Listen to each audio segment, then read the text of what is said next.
Thank you for subscribing to our channel. Today is Wednesday, April 28, 2021. Fox report.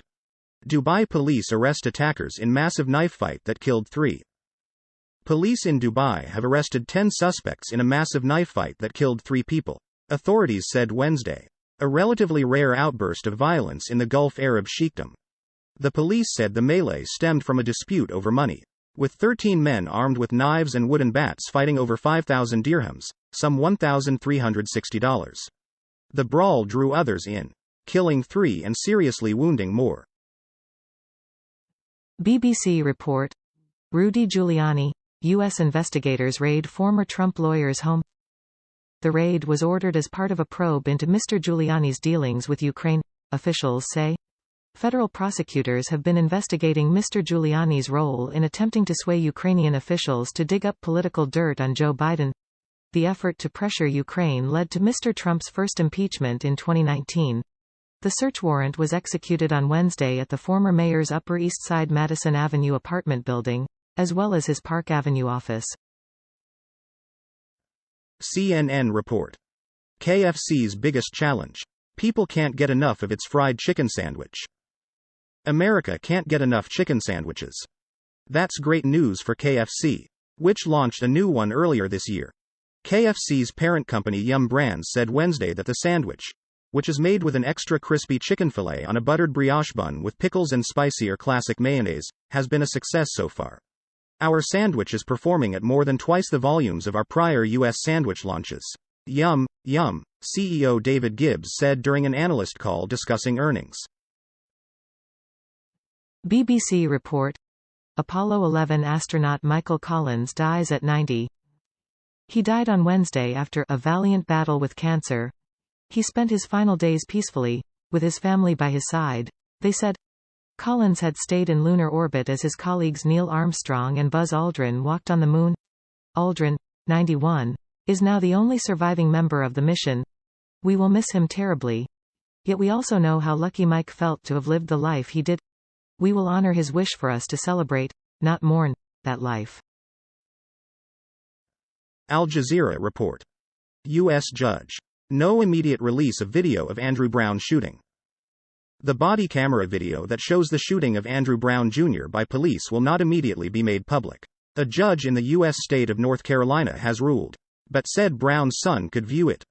Pasquotank County Sheriff Tommy Wooten and roughly 20 media organizations had filed petitions to release the video of the attempted arrest and fatal shooting by sheriff's deputies on April 21, arguing disclosure was in the public interest.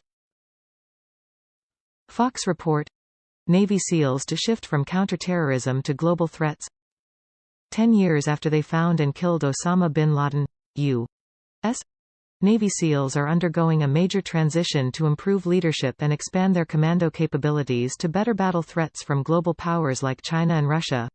The new plan cuts the number of SEAL platoons by as much as 30% and increases their size to make the teams more lethal and able to counter sophisticated maritime and undersea adversaries. Fox report. Frontline health workers make home visits to give COVID-19 vaccines to homebound Americans. For people who can't leave their homes, getting vaccinated against COVID-19 has been a challenge. Some cities have been working to change that by bringing the vaccines to them. My husband was very active before COVID. We went to the gym. My husband is a golfer, said Rose Lee Goldberg of Allentown, Pennsylvania.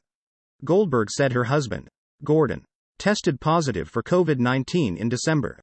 After a series of hospital visits, he's been bedridden ever since. Deutsche Welle report. EU accuses Russia, China of COVID vaccine disinformation. China and Russia are engaging in campaigns to erode trust in the European Union's coronavirus strategy as well as gin up skepticism of Western-developed coronavirus vaccines, the EU's Foreign Service said in a report published Wednesday. The report also raised concerns that the countries are using these efforts to particularly exert influence on the Western Balkans. The findings stem from a report published by the EU External Action Service, EEAS, on disinformation concerning the COVID-19 pandemic. BBC report. India COVID. Hospitals overwhelmed as deaths pass 200,000. The real number of fatalities is thought to be far greater, with many not being officially recorded. Oxygen supplies remain critically low across the country, with the black market the only option for many people. Crematoriums are operating non-stop, with makeshift pyres in car parks.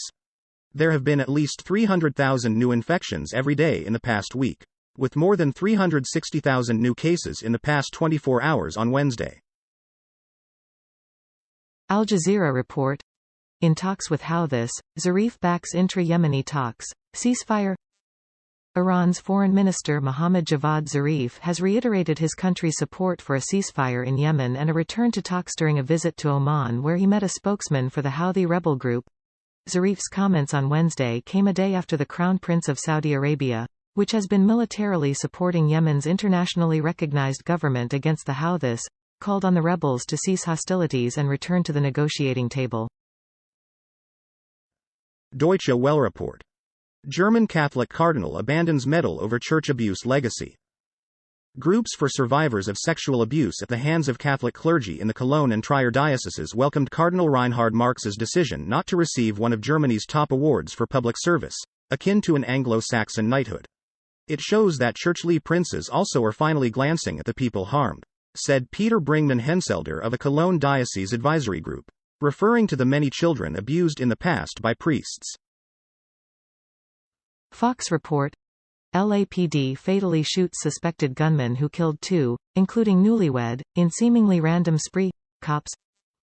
Los Angeles police fatally wounded a man they believe carried out a violent shooting spree in the city's downtown, where he allegedly shot several people and killed two, before leading officers on an hours-long car chase, officials recently said.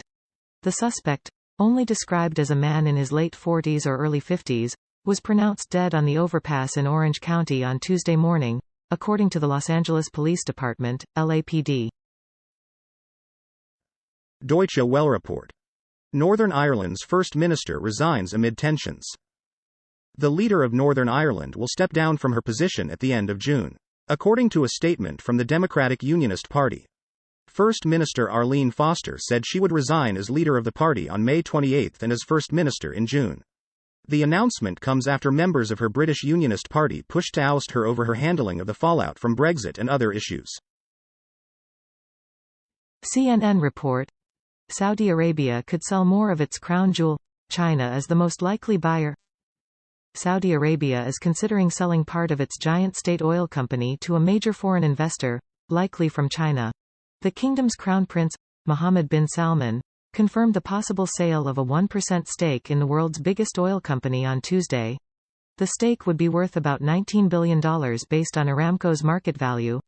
There is a discussion now about the acquisition of 1% of Aramco by a global leader in the energy field. Bin Salman, the de facto leader of Saudi Arabia, said in a rare televised interview broadcast on Saudi state media. CNN report. Boris Johnson will face formal investigation into apartment renovation costs. Britain's political spending watchdog will launch a formal investigation into the funding of renovations to Prime Minister Boris Johnson's apartment in Downing Street, as he faces multiple allegations of political sleaze and scandal. The UK's Electoral Commission said in a statement Wednesday that there are reasonable grounds to suspect that an offence or offences may have occurred. We will therefore continue this work as a formal investigation to establish whether this is the case. CNN report.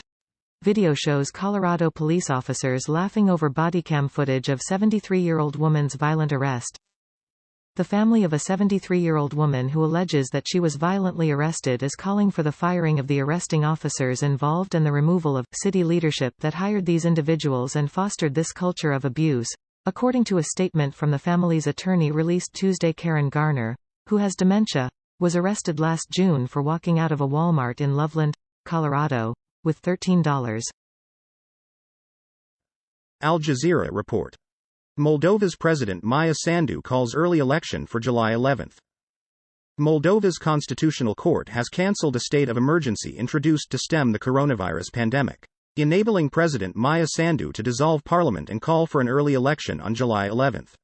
Through this decision we have paved the way for citizens to be able to choose a new parliament that will serve the interests of the country and the people, Sandu said after the court's ruling on Wednesday.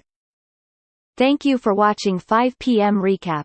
To be notified, you can subscribe our channel and activate the bell.